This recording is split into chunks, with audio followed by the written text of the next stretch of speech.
Tonight on KGW News, a mother counts her blessings despite what a storm did to her home. It's hard, but I'm just thankful that they're okay.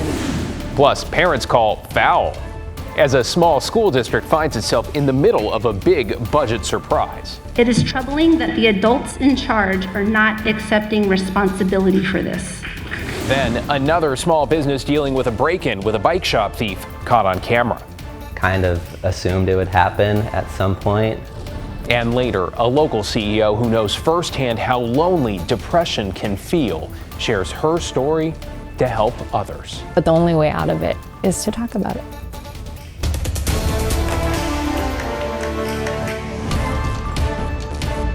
Thanks for joining us. I'm David Mulco. We begin at 11 with a follow-up to a multi-million-dollar budget hole in the Corbett School District. One leaders say was a surprise with looming layoffs, staff furloughs, and a lot of angry parents. Catherine Cook was at tonight's school board meeting where those in charge got an earful.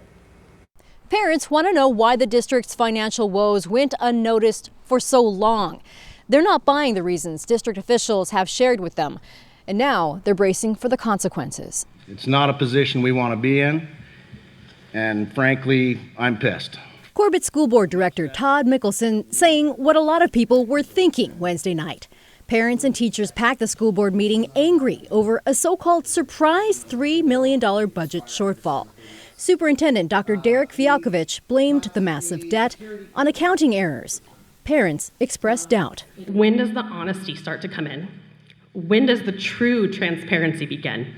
I think that this was 100% avoidable, 110% avoidable. To stave off debt, the district is asking staff to take furlough days. They're also cutting 10 positions, including 3 teachers.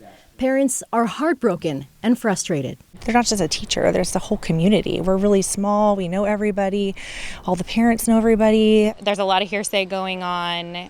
We want the truth, but how that looks, how $3 million just went under the radar is interesting. The way Fialkovich explains it, he didn't know how serious the district's financial crisis was until August.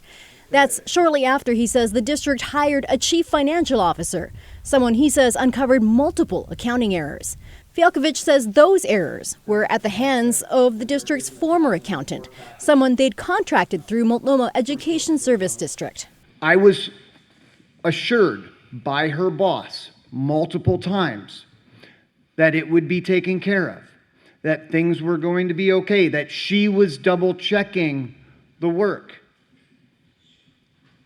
So that's when I said, okay, then I have to believe the numbers.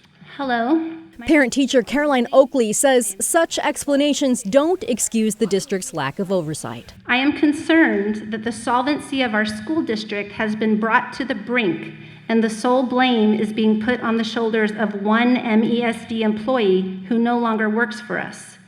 It is troubling that the adults in charge are not accepting responsibility for this.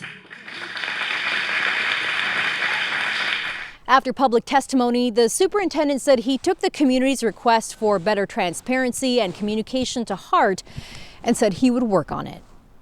In Corbett, Catherine Cook, KGW News.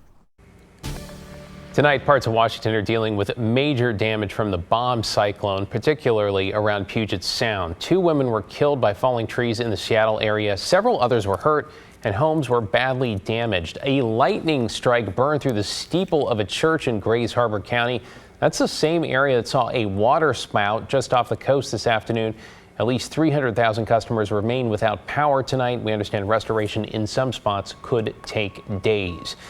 Meanwhile, the storm forced a Kelso family to flee their home when a tree crashed right into their living room, and the video of what is left inside is just incredible. Claudia Ramos says her 2 daughters, who are 19 and just 4 years old, were the only ones home at the time and were on the couch watching TV. Her older daughter, Ramos says, got a concussion helping protect her younger sister, who suffered some scrapes.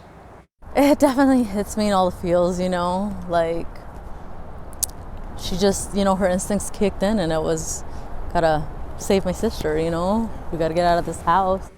Ramos says much of their rented home is ruined. They do have renter's insurance, though, and while the weather has calmed for now, there could be another storm brewing. Chief Meteorologist Matt Safina will have more on that coming up later in the newscast.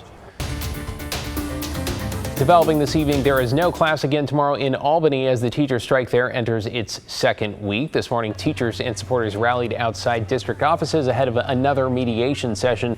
The union tonight saying it's had a breakthrough. The district also pointing to movement on key points, but the union also expressing frustration with the negotiations, saying it's signing a community organized petition demanding the school board resign. To new information now on that malodorous mystery. Yes, the funky foulness that made its way across the Portland metro in September, rankling noses up and down the Columbia. Now, we had inklings on the source, but now the Washington Department of Ecology says yes, operations at a mill, specifically the West Rock Longview paper mill, likely caused the smell people described as everything from sulfur-like to burning garbage. However, state data cannot determine if the mill is responsible for all of the complaints. Yes, there were a lot. The review also found that the chemicals the mill released that caused the stench do not pose a threat to people or the environment. New tonight, an East Portland bike shop is cleaning up from a break-in with the culprit caught on camera. Alma McCarty's in the newsroom with those details. Alma? Yeah, David, Nicholas Sorensen started what would become Something Cycles in his basement during the pandemic. Only open in his current location about a year and a half. He figured someone would try to break in at some point, but that doesn't mean he feels any less violated by this burglary.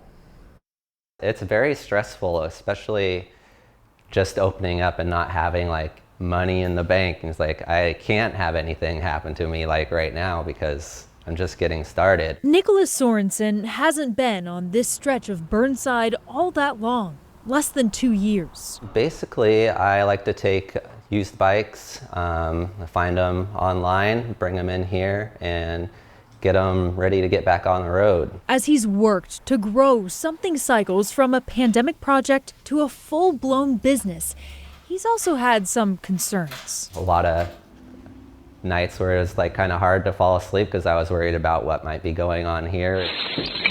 Late last week, an unwanted visitor broke into the small shop, smashing glass and stealing bikes, cash, and keys. It was a lot of glass. Nicholas says whoever did this had enough time and the right tools to undo the security gate on the inside. Basically, this was still attached. It's bent up a little bit, but yeah, it was just kind of hinged open, and they lay bikes down and get them through the gate. This week, he's back up and running with some new security improvements to deter criminals and alert him sooner.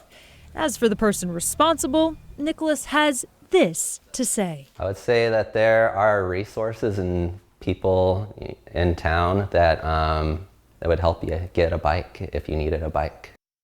Sorensen currently has a GoFundMe page up to recoup the costs to other cyclists. If you haven't already, he recommends taking pictures of your bike, getting the serial number, and registering it on Bike Index, a nonprofit that runs a database aimed at recovering stolen bicycles. David? Yeah, some good advice there. Thank you, Alma. Appreciate your reporting tonight.